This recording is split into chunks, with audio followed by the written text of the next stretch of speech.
தமிழக சட்டப்பேரவை சார்பாக தமிழ்நாட்டில் உள்ள ஒவ்வொரு மாவட்டத்திலும் பள்ளி கல்லூரிகளில் சட்டமன்ற நாயகர் கலைஞர் என்று மறைந்த தலைவர் கலைஞர் நூற்றாண்டு விழாவிலே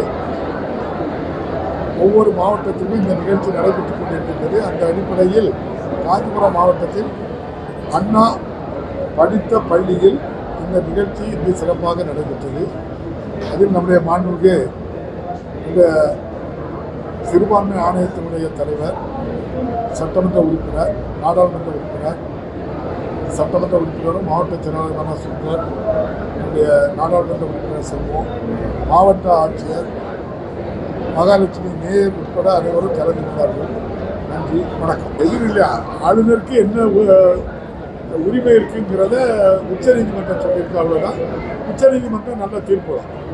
இப்போ நம்ம ஆளுநர் நம்மளோட மனுக்கெல்லாம் திருப்பி அனுப்பிடுறது மசோதா அவ்வளோ சொல்கிறோம். அதே மாதிரி அதிமுகவுடைய துணைத் தலைவர் ஓ பன்னீர்செல்வத்தை வேண்டாம் புதுசாக இவ்வளோ போட்டு சொல்கிறோம். அது இன்னும் நீண்ட காலமாக பிரச்சனையாக இருக்குது சொல்கிறாங்க. அவங்க தான் கோர்ட்டுக்கு போயிருக்காங்களா உயர்நீதிமன்றத்தில்? உங்கள்கிட்ட சொல்லலையோ?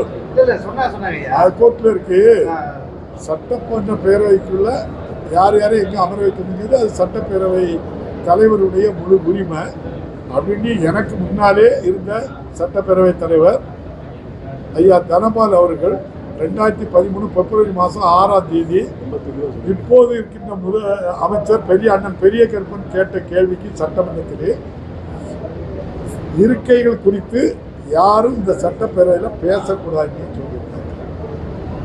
அதுவும் உங்களுக்கு தெரியும்னு நினைக்கிறேன். அதோட துணைத் தலைவர், ஒரு எதிர்க்கட்சி தலைவர், துணைத் தலைவர், துணை செயலாளர், பொருளாளர், இப்படியெல்லாம் நிறைய பதவிகள் அவங்க கட்சி சார்பாட்டு வச்சுக்கிட்டாங்க. பேரவை அங்கீகரிக்கிறது ஒரே ஒரு பதவி தான், எதிர்க்கட்சி தலைவர், அடுத்து கொறடா. வேற எதுவும் அங்கீகரிக்க மாட்ட பதவி இல்லை. ஆகவே அவர்கள் எந்த சட்டமன்ற உறுப்பினர் இப்படி துணைத் தலைவர்னு சொன்னால் அப்படியே நாங்கள் அழைச்சிருக்கோம். அனைத்து கட்சியும் நீங்கள் அந்த நேரலையில் தான் காட்டினோம். உங்களுக்கு எல்லாருக்குமே தெரியும். ஒரு தனி தீர்மானம்னா அந்த அஜெண்டாவில் தான் பேசணும். அப்படி இல்லைன்னா அஜெண்டா கையில் கிடைச்ச உடனே அதுக்கு மாற்று தீர்மானங்கள் இருந்தால் அதிலே குறிப்பிட்டு சொல்லணும். இதுக்கு ரிலேட்டடாக இதையும் நான் பேசணும் அப்படின்னு சொல்லணும்.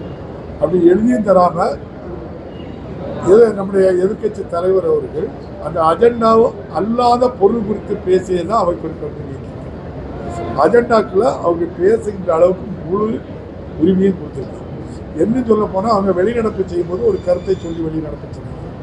2020ஆம் ஆண்டு மாண்புமிகு இன்றைய எதிர்க்கட்சி தலைவர் அன்னைக்கு முதல்வராக இருந்து நாகப்பட்டினத்தில் இருந்த நாகையில் இருக்கின்ற நம்முடைய மீன்வள பல்கலைக்கழகத்திற்கு ஜெயலலிதா ஜே பல்கலைக்கழகம் என்று ஒரு அரசாணை வெளியிட்டு அதன் அடிப்படையில் அந்த பல்கலைக்கழகத்துக்கு பெயரிட்டு நாகையிலே அந்த பல்கலைக்கழகம் அந்த பெயரோடு தான் தற்போது இயங்கி கொண்டிருக்கின்றது.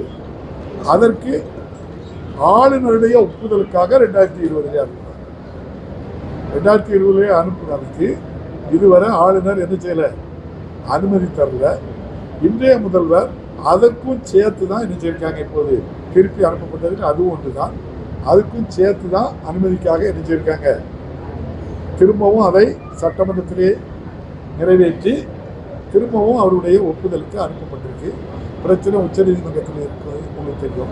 இதில் பிரச்சனை என்னென்னா, எதிர்க்கட்சி தலைவர் வெளிநடப்பு செய்யும்போது ஜெயலலிதா அவர்களுடைய பெயரை மாற்றிவிட்டார்கள். ஆகவே நாங்கள் வெளிநடப்பு செய்கிறோம் என்று சொன்னாங்க. பெயரை மாற்றலை, அதுவும் தீர்மானத்தில் இருக்கு. அப்படியானால் ஒரு தவறான தகவலை சட்டமன்றத்தில் பதிவு செய்து போகிறாங்க. ஒரு மாண்புமிகு உறுப்பினர் யாராக இருந்தாலும் செய்தால், அதோட ஒரு பிரதான எதிர்க்கட்சியினுடைய தலைவர் ஒரு தவறான தகவல் என்ன செய்யக்கூடாது, சட்டமன்றத்தில் பதிவு செய்யணும். அவ்வாறு பதிவு செய்துவிட்டு அப்படியே அவங்க சென்றதுக்கு பேரவை விதிகளில் அவங்க மேல் நடவடிக்கை எடுக்கலாம். நம்முடைய சட்டப்பேரவையில் தவறாக முதல் நாளே அஜெண்டா கொடுக்குறோம். அஜெண்டாவில் 2020 அவங்களால் சட்டமன்றத்தில் நிறைவேற்றி அனுப்பப்பட்ட மசோதாவும் திரும்ப வந்திருக்கு. அதையும் ரீப்ரசன்ட் பண்ணி தான் அன்னைக்கு சட்டமன்றத்திலே தீர்மானம் நிறைவேற்றியிருக்கோம். அப்படின்னா நீங்கள் தான் சொல்லணும், நேரம் கொடுத்துருக்கா கொடுக்கலையா, சரியாக பேசுகிறாங்களா தவறாக பேசுகிறாங்களா.